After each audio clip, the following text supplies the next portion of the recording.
Halo. Pul. Oh. Ya.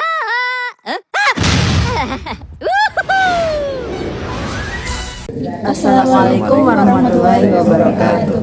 Halo guys. Perkenalkan kita dari kelompok 6. Nama saya Ahmad Arifindi, NIM 036.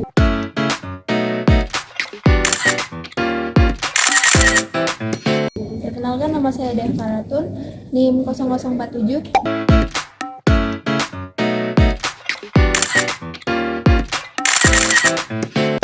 Dan saya Yuniana Nisa, NIM 056.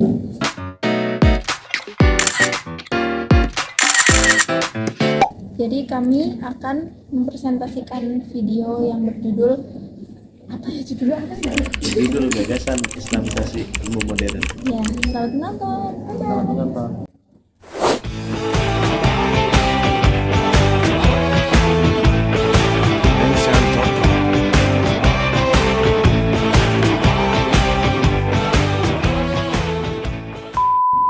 Kali ini kita membahas gagasan Islamisasi ilmu modern.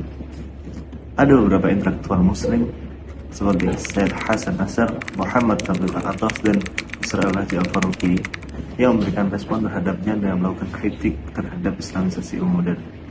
Menurut mereka, ilmu modern dipandang telah memberikan dampak negatif tidak saja bagi umat Islam, namun juga bagi umat manusia pada umumnya. Karena itulah mereka menawarkan gagasan Islamisasi ilmu dengan menggunakan visi Islam ke dalam ilmu modern. Diharapkan dampak negatif itu bisa dikendalikan karena ada nilai-nilai spiritual Islam di dalamnya.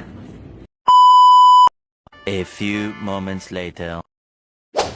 Persepsi tanggapan intelektual muslim terhadap ilmu modern dibagi menjadi dua kelompok. Kelompok yang pertama yaitu menanggapinya dengan negatif, yakni dengan menyatakan perlawanan dan penolakan terhadap ilmu modern. Mereka disebut kaum modernis atau sebagai penganut dunia taklid, yang berarti pengikut ajaran lama. Mereka mengetahui bahwa ilmu modern memiliki manfaat-manfaat, akan tetapi mereka tidak menyetujui dan tidak mempelajari ilmu modern karena ilmu modern termasuk dari produk-produk orang barat yang kepercayaan agama dan nilai budayanya berbeda dengan Islam.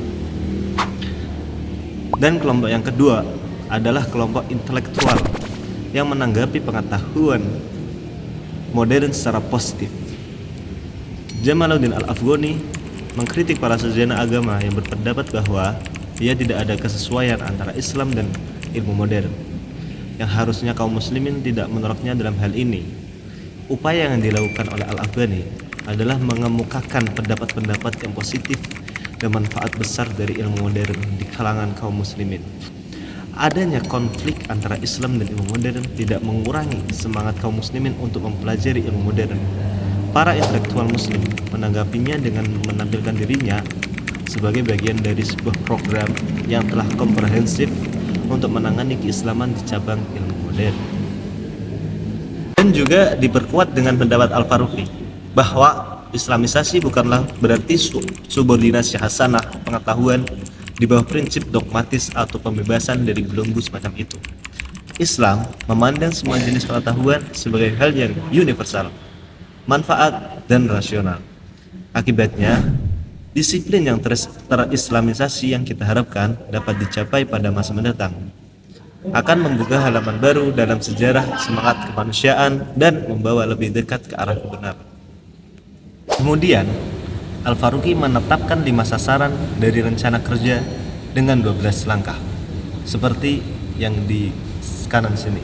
Kiri bib. Atau kiri.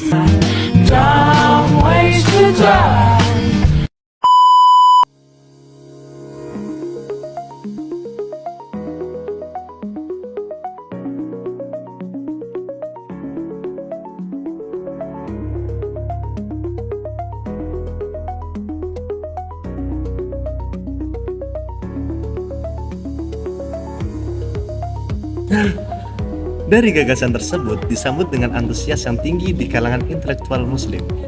Namun, ada juga yang menolaknya. Di antara yang menolak pendapatnya atau yang tidak sependapat dengan Al-Faruqi adalah Fadlur Rahman.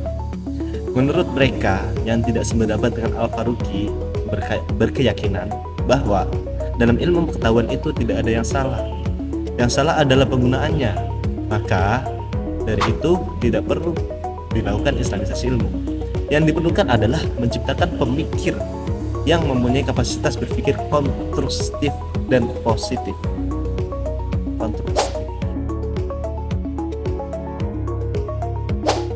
Sedangkan yang menyetujui dan mendukungnya diantaranya adalah Nauqib Al-Atas, Said Hussein Nas, dan Zainuddin Sardar. Yang disebut terakhir ini menyetujui gagasan islamisasi ilmunya Al-Faruq, namun tidak sependapat dengan langkah-langkahnya. Ia menyebutkan bahwa langkah islamisasi ilmunya Al-Faruq yang mementingkan adanya referensi Islam yang khas terhadap ilmu modern biasanya membuat kita terjebak dalam westernisasi Islam. Menurutnya, islamisasi ilmu harus dilakukan dengan membangun epistemologi Islam. Hanya dengan seperti itu, kita dapat benar menghasilkan sistem ilmu pengetahuan yang dibangun di atas prinsip-prinsip Islam.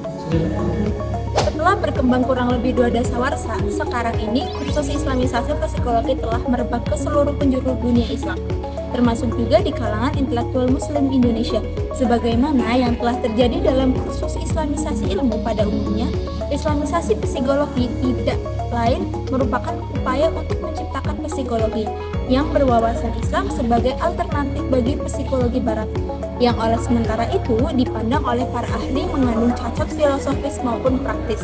Karena psikologi Islam ini adalah alternatif bagi psikologi barat, tentu saja terdapat perbedaan antara keduanya, khususnya terkait dengan landasan filosofisnya, baik mau itu menyangkut dimensi ontologis, epistemologis maupun ontologisnya. Ontologis psikologi Islam adalah konsep psikologi Islam mengenai ruang lingkup bidang kajiannya, yang dengan itu dapat dibedakan dari psikologi yang lain atau ilmu-ilmu yang lainnya. Perbedaan ruang lingkup kajian antara psikologi barat dan psikologi Islam itu antara lain disebabkan oleh pandangan filosofisnya, yang dibedakan mengenai manusia sebagai objek kajian antara keduanya. Apabila psikologi Islam mempunyai landasan ontologis yang berbeda dengan psikologi barat, landasan epistemologinya pun berbeda.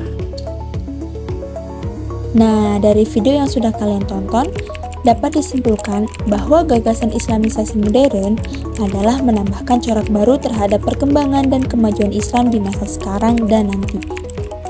Di balik semua gagasan yang telah diusut oleh para intelektual muslim, dapat dipahami bahwa tujuan mereka yang sama walaupun cara pandang dan berpikirnya yang berbeda. Namun dengan demikian, para ahli tersebut tidak membuat para muslim berhenti untuk belajar ilmu-ilmu modern. Video dari kami. Jika ada kesalahan, kami mohon maaf. Jika ada sumur di ladang, boleh kita menumpang mandi. Kalau ada umur panjang, boleh kita berjumpa lagi. Wassalamualaikum warahmatullahi wabarakatuh. Bye.